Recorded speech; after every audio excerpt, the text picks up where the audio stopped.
आज हम आपको जिस सच्ची घटना की कहानी बताने जा रहे हैं, उसे तो अंजाम कई वर्ष पहले दिया गया था, मगर इस घटना को अंजाम देने वाले व्यक्ति को आज भी लोग याद करते हैं। कोई इसे सबसे बड़ा चालाक बताता है, तो कोई इसे इतिहास का सबसे बड़ा झूठ भी कहता है, मगर पक्के तौर पर कोई नहीं कहता है कि आखिर वो क्या था। यहाँ तक कि दुनिया की मोस्ट डेंजरस सिक्योरिटी एजेंसी में गिनी जाने वाली FBI भी 45 सालों में इस अपराध को अंजाम देने वाले अपराधी को नहीं पकड़ पाई। हम 1971 में अमेरिका में विमान हाईजैक की घटना को अंजाम देने वाले मिस्टीरियस हाईजैकर DB कूपर की बात कर रहे हैं। तो आखिर पूरी घटना क्या थी? इस घटना को कैसे अंजाम दिया गया? इस घटना को अंजाम देने वाला शातिर अपराधी DB कूपर कौन था? और वास्तव में DB कूपर कोई था भी या नहीं? और इसके साथ क्या कुछ हुआ? चलिए जानते हैं इस वीडियो में आगे। ये केस कितना बड़ा था, इसका अंदाजा आप इस बात से लगा सकते हैं कि इस केस को अमेरिका के इतिहास के बिगेस्ट मिस्टीरियस केस के तौर पर याद किया जाता है। 45 सालों की जांच पड़ताल के बाद भी FBI के हाथ खाली ही रहे। तो चलिए अब कहानी शुरू करते हैं। तारीख थी 24 नवंबर 1971। अमेरिका के स्थानीय समय अनुसार शाम के लगभग 4 बज रहे थे। एक लंबी चौड़ी कदकाठी का लगभग 40 से 45 साल का आदमी हाथ में एक छोटा सा सूटकेस लिए हुए अमेरिका के मशहूर पोर्टलैंड इंटरनेशनल एयरपोर्ट पर आता है और नॉर्थ वेस्ट ओरिएंट एयरलाइंस के टिकट काउंटर की तरफ चला जाता है। इस व्यक्ति ने एक ब्लैक कलर का हैट भी लगाया हुआ था।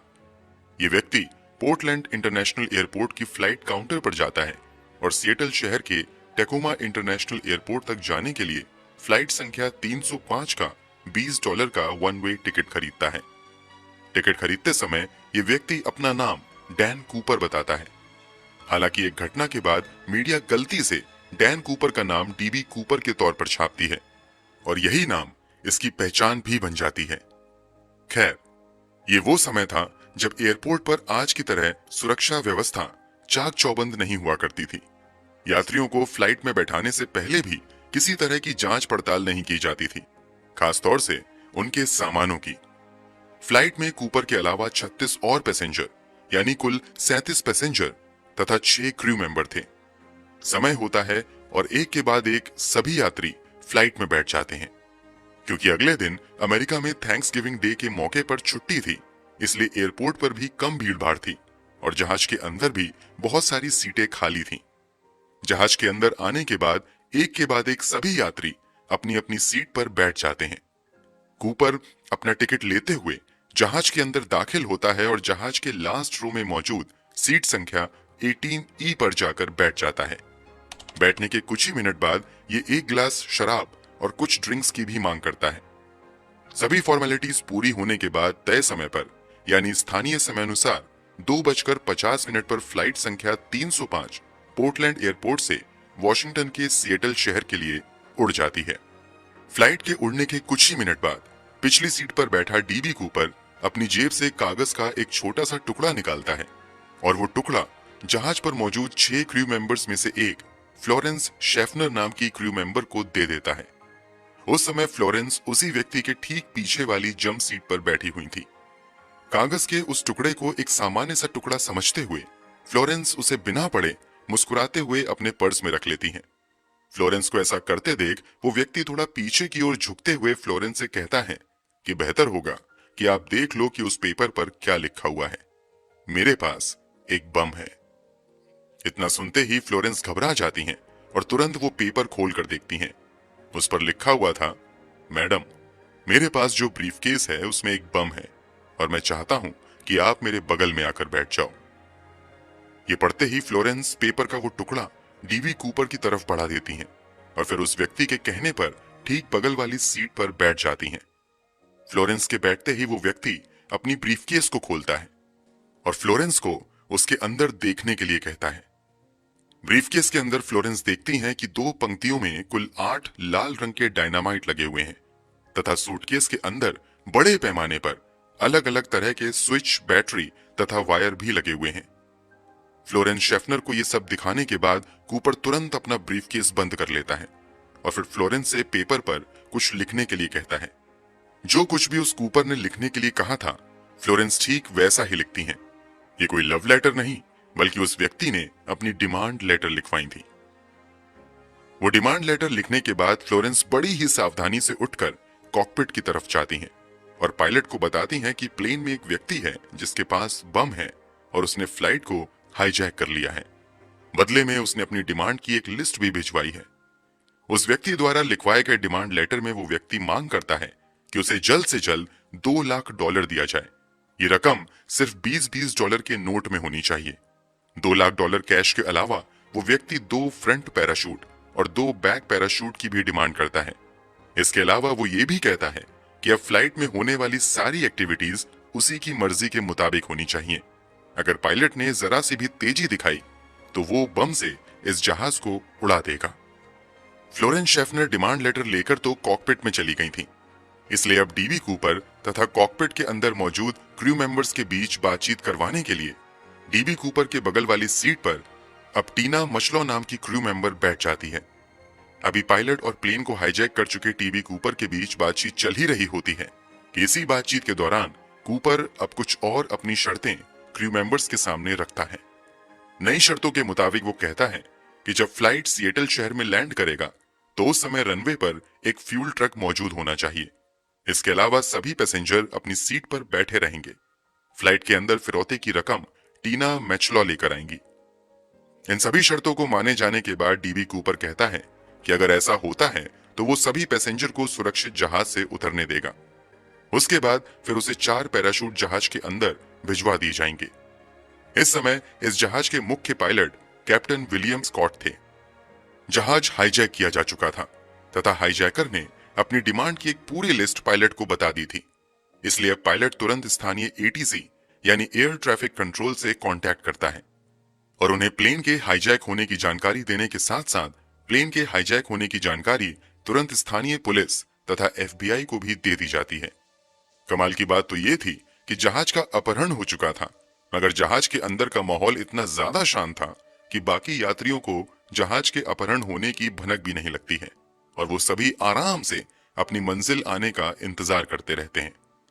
हालांकि जब क्रू मेंबर्स को लगने लगता है कि वो समय पर जहाज को लैंड नहीं करा पाएंगे तो जहाज के ही एक फ्लाइट अटेंडेंट की ओर से ऐलान किया जाता है कि जहाज में कुछ तकनीकी खराबी आ गई है, इसलिए जहाज को समय पर लैंड नहीं कराया जा सकेगा। ऐसा इसलिए किया गया था ताकि पैसेंजर्स के बीच डर ना फैले। जब इस हाईजैकिंग की खबर पुलिस और एफबीआई को लग जाती है तो ये सभी तुरंत इस समस्या को जल्द से जल्द निपटाने के रास्तों पर विचार करने लगते हैं। मगर काफी देर की बातचीत और सोच विचार के बाद भी हाईजैकर को निपटाने का कोई रास्ता नजर नहीं आता है और अंत में बाकी पैसेंजर की जान बचाने के लिए अब सरकार की ओर से फैसला किया जाता है कि हाईजैकर ने जो भी रकम की डिमांड की है वो उसे उपलब्ध करा दी जाएगी और उसकी सभी शर्तें मानी जाएंगी। इन सब प्रक्रिया में समय लगता है और जहाज अगले 2 घंटे तक अमरीकी शहर के ऊपर ही चक्कर काटता रहता है। इसका नतीजा ये होता है कि कुछ यात्री अपना आपा खोने लगते हैं और डीबी कूपर की हरकतों को समझते हुए उसी से सवाल जवाब करने लगते हैं, मगर कूपर कोई जवाब नहीं देता है और खामोश होकर सामने वाले को बैठने का इशारा करता है। इधर जहाज के अंदर हालात बिगड़ रहे थे और उधर डिमांड के मुताबिक सिर्फ $20 को जोड़कर $2 लाख की रकम जुटाने में प्रशासन के हालात खराब हो रहे थे। इसलिए एफबीआई के कई बड़े एजेंट सिएटल शहर के आसपास मौजूद सभी बैंकों में चले जाते हैं और वहां से पैसे जमा करने शुरू कर देते हैं और काफी मेहनत के बाद $2 लाख जमा कर लिया जाता है। डीबी कूपर ने पैसों के साथ साथ 4 पैराशूट की भी डिमांड की थी, इसलिए पैराशूट का भी इंतजाम कर लिया जाता है। सब कुछ फाइनल होने के बाद एटीसी द्वारा फ्लाइट के मुख्य पायलट कैप्टन स्कॉट को जानकारी दी जाती है कि सभी इंतजाम कर लिए गए हैं। सरकार द्वारा हाईजैकर के सारे डिमांड मान लिए गए हैं, इसलिए अब आप जहाज को लैंड करा सकते हैं। पूरी तरीके से तसल्ली होने के बाद डीबी कूपर भी जहाज को लैंड करने की इजाजत दे देता है। हालांकि यहां पर भी एक नई शर्त रखी जाती है कि जहाज को मेन टर्मिनल के बजाय एक साइड वाले टर्मिनल पर उतारा जाए। इस तरह सब कुछ फाइनल होने के बाद 5:46 पर फाइनली जहाज सिएटल के टेकोमा एयरपोर्ट पर लैंड करा दिया जाता है। फ्लाइट के लैंड करने के बाद डीबी कूपर द्वारा यह भी शर्त रखी जाती है कि एयरपोर्ट पर केवल एक व्यक्ति ही जहाज की तरफ पैसे और पैराशूट लेकर आएगा। ये सभी चीजें जहाज के पिछले हिस्से में मौजूद दरवाजे की तरफ से आएंगी। और होता भी ऐसा ही है। डीबी कूपर की शर्तों के मुताबिक फिरौती की $2 लाख की रकम पहुंचा दी जाती है। इसके अलावा जहाज के पिछले दरवाजे से उस तक 4 पैराशूट भी पहुंचा दिए जाते हैं। जहाज के अंदर तक पैसा ले जाने में भी कुछ दिक्कत आ रही थी, क्योंकि उस समय $2 लाख का वजन ही 10 किलो से ज्यादा हो चुका था। जब डीबी कूपर को पैसा और पैराशूट मिल जाता है तो वो उन सभी चीजों को अच्छे से देखता है और पूरी तसल्ली होने के बाद वादे के मुताबिक वो एक के बाद एक सभी 35 पैसेंजर्स को जहाज से सुरक्षित उतार देता है। क्रू मेंबर के ज्यादातर लोग सोच रहे थे कि पैसेंजर के साथ साथ उन्हें भी जहाज से उतरने का मौका मिल जाएगा, मगर कूपर नई शर्त रखते हुए फ्लाइट के सभी क्रू मेंबर्स को फ्लाइट के अंदर ही रहने का हुक्म देता है और पायलट को जहाज उड़ाने की नई गाइडलाइंस बताता है। नई गाइडलाइंस के मुताबिक जहाज अधिकतम 185 किलोमीटर प्रति घंटे की रफ्तार से ही उड़नी चाहिए। जहाज की ऊंचाई 10,000 फुट से ज्यादा नहीं होनी चाहिए। कूपर पायलट को यह भी हिदायत देता है कि जहाज के लैंडिंग गियर खुले होने चाहिए तथा साइड वाले विंग फ्लैट 15 डिग्री झुके हुए होने चाहिए। जहाज का केबिन पूरी तरह अनप्रेशराइज्ड होना चाहिए। ये सभी डिमांड काफी अजीब थी, मगर पायलट के सामने इन बातों को मानने के अलावा कोई ऑप्शन नहीं था। यहाँ यात्रियों को उतारने के साथ साथ जहाज की रीफिलिंग भी होती है और ईंधन डल जाने के बाद फाइनली एक बार फिर से जहाज एक गुमनाम मंजिल की ओर उड़ जाता है। इस समय शाम के लगभग 7:40 हो रहे थे। जहाज के दोबारा उड़ते ही स्थिति की गंभीरता को देखते हुए फ्लाइट संख्या 305 के पीछे मैकॉर्ड एयरफोर्स बेस से अमेरिकी एयरफोर्स के 2 F-106 जहाज भी लगा दिए जाते हैं। हालांकि ये दोनों जहाज फ्लाइट 305 के ऊपर और नीचे इस तरह से उड़ रहे थे कि फ्लाइट 305 के अंदर मौजूद लोगों को इन दो जहाजों के बारे में कोई पता नहीं चल पाता है। जहाज के दोबारा हवा में जाने के बाद अब तक जो क्रू मेंबर कूपर के बगल में बैठे हुए थे, कूपर उन्हें केबिन में जाने के लिए कहता है और केबिन को अंदर से लॉक करने का भी ऑर्डर देता है। क्रू मेंबर्स के कॉकपिट के अंदर जाते ही कूपर अपनी जगह से उठता है और पैसों को अपनी कमर में तथा पैराशूट के अंदर रखना शुरू कर देता है। ये आखिरी नजारा था जब जहाज के अंदर मौजूद किसी क्रू मेंबर ने डीबी कूपर को देखा था। इसके बाद आगे डीबी कूपर क्या करता है, इस बात की जानकारी किसी को नहीं लगती है और सभी कॉकपिट के अंदर मौजूद लोग कूपर के अगले आदेश का इंतजार करने लगते हैं। अभी पायलट और दूसरे सदस्य अगले आदेश का इंतजार कर ही रहे होते हैं कि तभी 8 बजे के आसपास कॉकपिट की एक इमरजेंसी लाइट जलती है, जो इस बात की ओर इशारा कर रही थी कि जहाज का पिछला स्टेयरकेस एक्टिवेट हुआ है।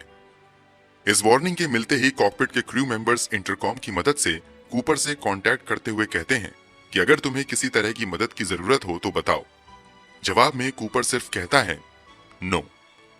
ये कूपर के आखिरी शब्द थे जो किसी ने सुने थे। ये सब चल ही रहा था कि अचानक से 8:13 पर क्रू मेंबर्स को जोर का झटका लगता है। जहाज का बैलेंस भी बिगड़ने लगता है। हालांकि किसी तरह पायलट स्थिति को संभालने लगता है, मगर ऐसा करने में उन्हें दिक्कत आ रही थी क्योंकि पिछला दरवाजा खुला हुआ था, जिससे जहाज के अंदर बाहरी हवा आ रही थी। फिर भी किसी तरह पायलट जहाज को संभालते हैं। अगली कुछ देर तक जहाज यूं ही उड़ता रहता है।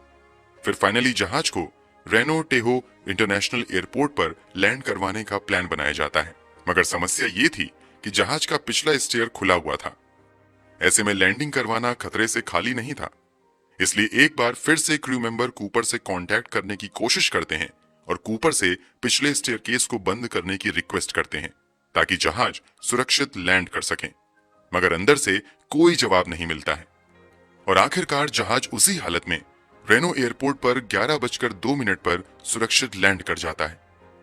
जहाज लैंड हो गया था, मगर अब भी लोग जहाज के पास जाने से डर रहे थे क्योंकि किसी को नहीं मालूम था कि जहाज के अंदर डीबी कूपर अब भी मौजूद है या नहीं और वो बम अभी जहाज के अंदर है या नहीं। इसलिए कुछ देर तक एफबीआई के एजेंट के साथ साथ स्थानीय पुलिस भी जहाज से सुरक्षित दूरी पर खड़े रहते हैं और जहाज के अंदर मौजूद क्रू मेंबर इंटरकॉम की मदद से कूपर से कांटेक्ट करने की कोशिश करते हैं, मगर अंदर से कोई जवाब नहीं आता है। थोड़ी देर बाद कैप्टन स्कॉट खुद ही अंदर जाने का फैसला करते हैं। वो देखते हैं कि जहाज में अब कोई नहीं है। इस तरह कंफर्म हो जाता है कि डीबी कूपर यानी जहाज को हाईजैक करने वाला व्यक्ति अचानक से जहाज के अंदर से बीच में ही कहीं गायब हो चुका है। उसने जो 4 पैराशूट मंगवाए थे उसमें से 3 पैराशूट भी नहीं थे इसलिए भी साफ हो रहा था कि कूपर बीच में ही कहीं जहाज से कूद गया है। जब ये कंफर्म हो जाता है कि डीबी कूपर अब जहाज के अंदर नहीं है, तुरंत एफबीआई की बम स्क्वाड जहाज के अंदर जाती है और आधे घंटे के सर्च ऑपरेशन के बाद जहाज को सुरक्षित घोषित कर दिया जाता है। जहाज तो बम से बच गया था, मगर अब दर्जनों सवाल पीछे छूटे थे, जिसका जवाब जांच अधिकारियों को ढूंढना था। सबसे बड़ा सवाल तो यह था कि जहाज को हाईजैक करने वाला व्यक्ति आखिर कौन था, उसकी सच्चाई क्या थी, वो कहां का रहने वाला था। इन सभी सवालों के जवाब तभी मिलते जब ये पता लगता कि वो दिखता कैसा था। इसलिए जितने भी लोगों ने, खास तौर से 2 क्रू मेंबर्स ने डीबी कूपर से बात की थी, उनके बयानों के आधार पर डीबी कूपर की स्केच बनवाई जाती है और फिर उसकी खोजबीन शुरू हो जाती है। शुरुआती जांच में ही पता चल जाता है कि कूपर ने एक फर्जी नाम का इस्तेमाल करके टिकट हासिल किया था। इसके अलावा जहाज के अंदर से सबूत जुटाने की कोशिश की जाती है और उन सबूतों के आधार पर हाईजैकर्स तक पहुंचने की कोशिश की जाती है, मगर कहीं से भी एफबीआई को कामयाबी नहीं मिलती है। पुलिस की ओर से जो पैसा फिरौती के रूप में हाईजैकर्स को दिया गया था, उन सभी नोट के सीरियल नंबर रिकॉर्ड में दर्ज कर लिए गए थे, ताकि भविष्य में कोई व्यक्ति इन पैसों को खर्च करता है तो खर्च करने वाले व्यक्ति को पकड़ा जा सके। पुलिस इस पर भी नजर रखती है, मगर लंबा समय बीत जाने के बाद भी पुलिस वालों के हाथ खाली रहते हैं और कूपर एक रहस्य ही बना रहता है। जिस लोकेशन पर जहाज में अचानक से जोरदार झटका महसूस हुआ था, उस इलाके में भी बड़े पैमाने पर सर्च अभियान चलाया जाता है, क्योंकि यह अंदाजा लगाया जाता है कि इसी इलाके में डीबी कूपर पैराशूट के जरिए जहाज के ऊपर से कूद गया होगा। हालांकि अंदेशा यह भी जताया जाता है कि विपरीत मौसम होने की वजह से कूपर की मौत हो गई होगी, इसलिए उसकी लाश को भी ढूंढने की कोशिश की जाती है। महीनों तक सर्च ऑपरेशन चलता रहता है। जंगल, नदी, मैदान सब छान लिए जाते हैं, मगर कहीं से भी कूपर का अता पता नहीं चलता है। इधर दूसरे सबूतों तथा संदेह के आधार पर 1000 से ज्यादा लोगों को हिरासत में लिया जाता है और कईयों से कई महीनों की पूछताछ चलती रहती है, मगर अंत में सभी बेगुनाह साबित होकर बचते रहते हैं और पुलिस तथा एफबीआई की तलाश जहाज के हाईजैकर्स को लेकर जारी रहती है। इस तरह हाईजैकर की तलाश में पुलिस वाले और एफबीआई को लगे हुए 2, 4, 10 से ज्यादा साल हो जाते हैं और कहीं भी पुलिस वालों को कामयाबी नहीं मिलती है। हालांकि इस दौरान एक नदी के किनारे खेलते हुए एक बच्चे को मिट्टी के नीचे $20 वाले नोट के 3 बंडल मिलते हैं। जांच में पता चलता है कि नोटों पर वही सीरियल नंबर अंकित है जिस सीरियल नंबर वाला पैसा फिरौती के रूप में डीबी कूपर को दिया गया था। इस पैसे के मिलने से एक बार फिर से चर्चा आम हो जाती है कि डीबी कूपर ने यह पैसा यहां छुपाया होगा, जबकि दूसरी थ्योरी यह बताई जाती है कि रात के अंधेरे में जहाज से कूदने की वजह से कूपर गलती से नदी में गिर गया होगा, जिससे उसकी मौत हो गई होगी और ये पैसा बहते हुए नदी किनारे चला आया होगा। मगर सवाल उठता है, तो बाकी पैसा कहां गया? ऐसे ही तथ्यों के आधार पर इस दावे को परखा गया तो लोगों ने इस संभावना को भी नकार दिया। इस तरह समय बीतता गया, मगर फ्लाइट संख्या 305 को हाईजैक करने वालों तक पुलिस और ना ही एफबीआई पहुंच पाई। यहां तक कि 45 साल तक इस केस की जांच होती रही। कई करोड़ रुपए डीबी कूपर को खोजने या पकड़ने के लिए अमेरिकी सरकार ने खर्च कर दिए, मगर कूपर को जिंदा या मुर्दा पकड़ना तो दूर की बात है, एफबीआई उसकी पहचान तक साबित नहीं कर पाई। अंततः 2016 में इस केस को बंद कर दिया गया। एफबीआई के इतिहास में यह उन चुनिंदा केसों में शामिल रहा जिसकी जांच कई साल तक चलती रही और अंत में एफबीआई के हाथ खाली रहे। वैसे कुछ लोग अनुमान लगाते हैं कि जहाज को किसी क्रू मेंबर ने बड़ी ही सफाई के साथ हाईजैक किया और खुद को बचाने के लिए डीबी कूपर नाम का एक काल्पनिक कैरेक्टर पेश कर दिया ताकि खुद को बचाया जा सके। इसके अलावा भी दर्जनों संभावनाएं आई, मगर तथ्यों के आगे सबके सब दावे कमजोर होते गए और डीबी कूपर एक रहस्य ही बना रह गया। दोस्तों, आपके अनुसार जहाज को किसने किडनैप किया होगा? कमेंट बॉक्स में जरूर बताएं। कहानी पसंद आई हो तो वीडियो को लाइक करते हुए शेयर भी करें। धन्यवाद।